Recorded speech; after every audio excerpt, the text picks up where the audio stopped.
ពេលលើកសក់ចងចឹងទៅថ្ងៃឲ្យឡងដូចប៉ាបេះដាក់សូម្បីតែម៉ែក្មេងខ្ញុំក៏ហៅឈ្មោះកូនគាត់ដែរពេលពាក់មួកឲ្យឡើងសង្ហាហើយពេលចងសក់លើកឡើងលើចឹងទៅឲ្យតងើងើពីអានឥឡូវចាប់អត់ជាប់ទេណាបងប្អូនដូចក្តាមចឹងហើយចេះជួយណាស់ជួយរើថែមគេថាឲ្យស្រែកដាក់ក្មេងទេប៉ុន្តែមានណាវាជ្រុលពេកអញ្ចឹងទៅក៏ស្រែកខ្លះទៅគេថាឲ្យធ្វើទង្វើច្រើនជាងការនិយាយដាក់កូនអញ្ចឹងណាប៉ុន្តែគ្មានទេបងប្អូនណាអីសំឡេងទៅមុនទង្វើបាត់ហើយប៉ាគេមកដល់គ្មានរកប្រពន្ធនេះបងប្អូនឥឡូវគេរកតែកូនគេទេមកចាប់ដៃមកបន្តិចក៏អត់ដែរតើតែប្រពន្ធទៅអោបតានេះកូនមួយផងទេចាំមើលកូនពីវិញពីណាមើលមុខពីណាបែកមួយថ្ងៃនឹកនោះនឹកនិយាយទៅគាត់នឹកជាងស្អីទៅទៀតខ្លាចកូនភ្ញាក់ខំឲ្យបិទភ្លើងបិទអីណានេះដំបូងសិតតាស្រឡាញ់កូនស្រីតែឥឡូវបាត់កូនប្រុសនេះអត់បានចាំមកណែនាំគ្រីមព្យាបាលភ្នែកបន្តិចបងប្អូនជាប្រភេទ eye cream ដែលផ្សំពីធម្មជាតិ7មុខសំឡើងពីអាមីណូអាស៊ីតជាង20មុខបងប្អូនដែលជួយព្យាបាលភ្នែកខ្មៅដក់ជាំរោលរលាកឬក៏ក្រហមអីហ្នឹងខ្ញុំនេះហើយគឺជាមនុស្សដែលលាក់ស៊ីជាមួយគ្រីមលាបភ្នែកលាបអត់ដែរត្រូវគេចូលភ្នែកក៏កាហាយពិបាកក៏ពិបាកប៉ះចំ eye cream នេះត្រូវនោះត្រូវអត់មានក្លិនអត់មានអីទេបងប្អូនហើយភាគច្រើនខ្ញុំលាបហើយដឹងតឡើងមុនហ្មងនរណាខ្លះដូចខ្ញុំសំបីតាតាមចោមាត់ហ្នឹងក៏ខ្ញុំលាបដែរហើយអត់ឡើងមុនទេបងប្អូនឲ្យតែកន្លែងណាមានជ្រួញឆ្នោតឆ្នោតខ្ញុំលាបទាំងអស់សំខាន់មួយទៀតគេដាក់សន្លឹកមាស 24K នៅក្នុងនឹងដែរជំនួយធ្វើឲ្យស្បែកយើងសភ្លឺថ្លា Adenosine ដែលជាវត្ថុធាតុដើមកាត់បន្ថយនូវភាពជ្រីវជ្រួញបានយ៉ាងមានប្រសិទ្ធភាពមកស្ដាប់សំឡេងអូនីអានសមុកពេលរៀបត្រៃបន្តិចបងប្អូនតង់ចំអកផ្ដាសាយផងរៀងវល់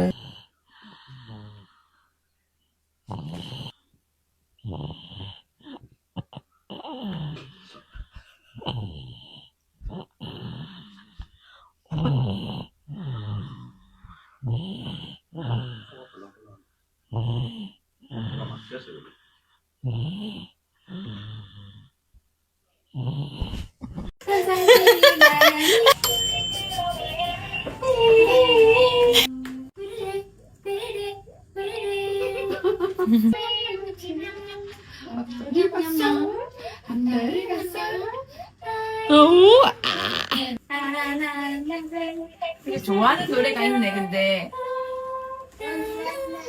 가에 울지 한 마리 꿈을 꾸어갑니다 얘나 អូននេះអានពេលមួយទឹកអត់ដែរផ្លេចទេជាមួយសាប៊ូអូកាណិកក្រៅជាប្រភេទ 2 in 1 មកបងប្អូនកក់បានទាំងសក់ដោះបានទាំងខ្លួនប្រភេទអូកាណិកប្រើបានចាប់ពីក្មេង0ខែឡើង 야 머리 왜 그랬습니까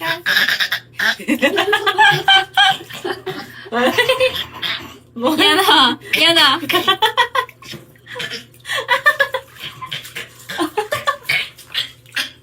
왜 머리 목 아파 감기 걸리잖아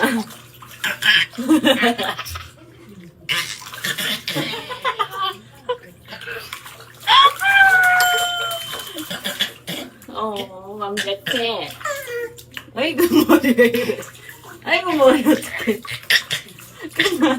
បើនិយាយពីប្រភេទលេសលាបខ្លួនវិញក៏ល្អដែរបងប្អូនមានច្រើនមុខច្រើនម៉ាកឲ្យបងប្អូនជ្រើសរើសសំខាន់ក៏មុនដែលអូនកាន់បៀននឹងហ្មងក្មេងៗដែលអាសាលាកកលាក់ដៃកលាក់ជើងឬក៏កលៀនអីហ្នឹងអាចប្រើបានពេលលាបលេអូនណាខ្ញុំត្រូវតែបន្ថែមប្រេងផ្ដល់សំណើមជាមួយដោយសារតែនៅកូរ៉េនេះឥឡូវត្រជាក់ហើយស្ងួតពេលបន្ថែមជាមួយចឹងទៅសាច់អូនឡើងទន់ល្មើយហើយពេលនេះនារី4រូបបានឃ្លានសាច់មាន់បំពងក៏នាំគ្នាកំងទាំងកណ្ដាលយប់របស់ដែលឡើងគីឡូមិនអាចចោះហើយអាជូក៏គេបានកំងមឹកមកដែរតែដឹងមឹកស្អីស្អុកទេបងប្អូនអើយរសជាតិវិញប្រៃដិតតតែបានស្រាមួយកែវពីរកែវតើបានឆ្ងាញ់ខ្ញុំមិនថាមិនទេខ្ញុំទៅខ្មែរតាំងពីវគ្គមុនណានិយាយទៅរបស់បំពងនៅខ្មែរគឺឆ្ងាញ់មែនតើញ៉ាំម្ដងហើយចង់ញ៉ាំម្ដងទៀតដោយសារតែស្រួយពេកយោប៉ុន្តែណាតាអាកាសធាតុតាបងប្អូនក្តៅពេកអញ្ចឹងទៅអត់សូវចូលចិត្តញ៉ាំរបស់បំពងម៉ានេះ